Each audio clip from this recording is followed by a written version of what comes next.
नमस्कार। इस नए वीडियो में आप सबों का हार्दिक स्वागत है।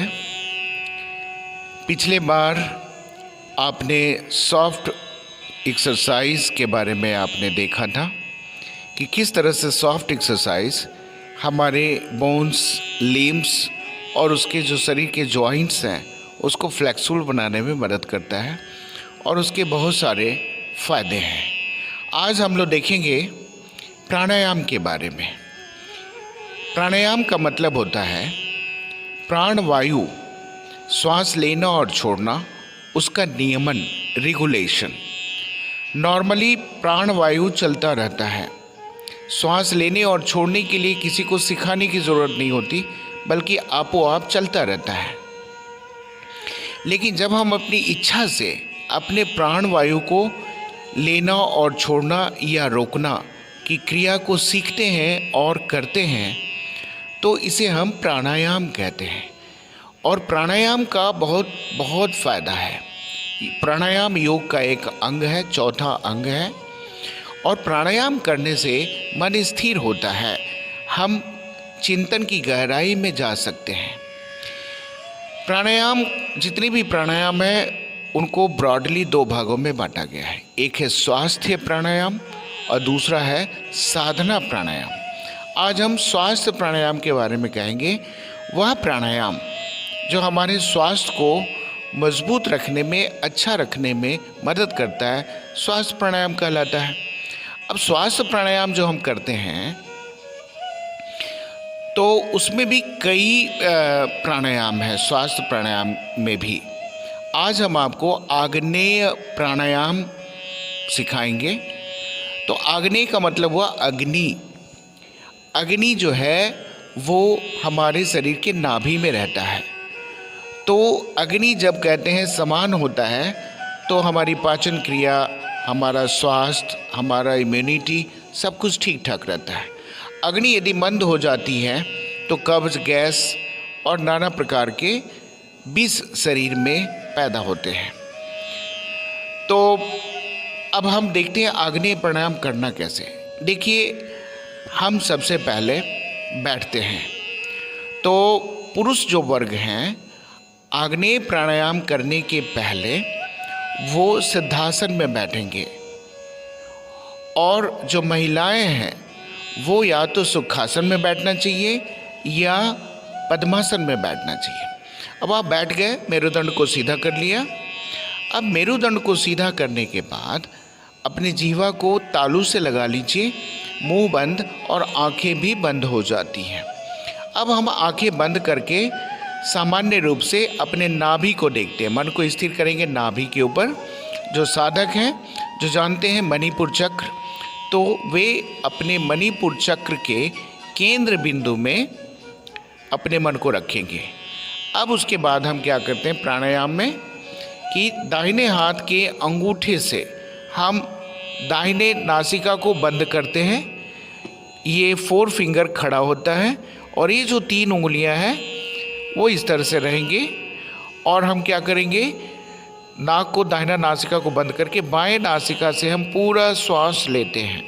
आंखें बंद हो जाती है, पूरा श्वास लेते हैं धीमी गति से लंबे समय तक। उसके बाद फिर हम इन 3 उंगलियों से बाएं नासिका को बंद करेंगे और दाहिने नासिका से हम श्वास को छोड़ देते हैं। पूरा छोड़ने के बाद फिर हम श्वास दाहिने नासिका से लेना शुरू करते हैं और दाहिने नासिका को बंद करने के बाद बाएं नासिका से छोड़ देते हैं। इसे एक खेप कहते हैं। हमने क्या किया, सबसे पहले अपने मन को नाभि में केंद्रित किया।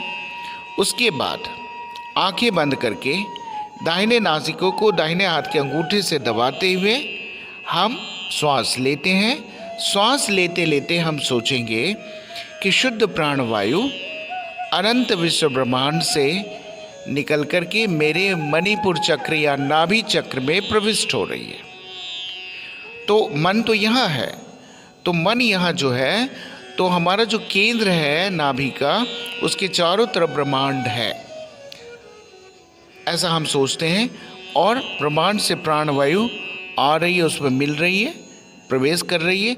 श्वास छोड़ने वक्त हम सोचते हैं कि प्राणवायु मणिपुर चक्र से या नाभि चक्र से निकल करके अनंत विश्व ब्रह्मांड में प्रविष्ट हो रही है। इस तरह से लेने वक्त प्राणवायु नाभि चक्र में आ रही है, प्राणवायु नाभि चक्र से निकल करके विश्व ब्रह्मांड में मिल रही है। यह भाव लेते हुए हम प्राणायाम करेंगे। याद रखेंगे, इसे आग्नेय प्राणायाम कहते हैं और 7 राउंड इसे करना होता है। लेकिन जो शुरुआत करेंगे वो 3 या 4 बार करेंगे। 1 सप्ताह करेंगे, फिर अगले सप्ताह करेंगे। इस तरह से आपको करना चाहिए स्लोली। तो याद रखेंगे कि मन का केंद्र नाभि होना चाहिए और श्वास लेने और छोड़ने के साथ भाव भी लेना चाहिए, जो मैंने ऑलरेडी बता दिया। आग्नेय प्राणायाम करने से नाभि संबंधित, पेट संबंधित जो भी विकार हैं वो दूर होते हैं। इसके साथ ही साथ हम पूरा ऑक्सीजन लेते हैं और छोड़ते हैं। तो इससे ऑक्सीजन लेने से हमारा रक्त का शुद्धिकरण होता है और ऑक्सीजन कार्बन डाइऑक्साइड छोड़ने से हमारा रक्त, हमारे शरीर के जो टॉक्सिन्स है वो बाहर जाता है। तो ये तो सिंपल सी बात है। दूसरी बात है कि मन हमारा स्थिर होता है, क्योंकि हम अपने मन को श्वास लेने और छोड़ने के हिसाब से हम तालमेल बिठा लेते हैं।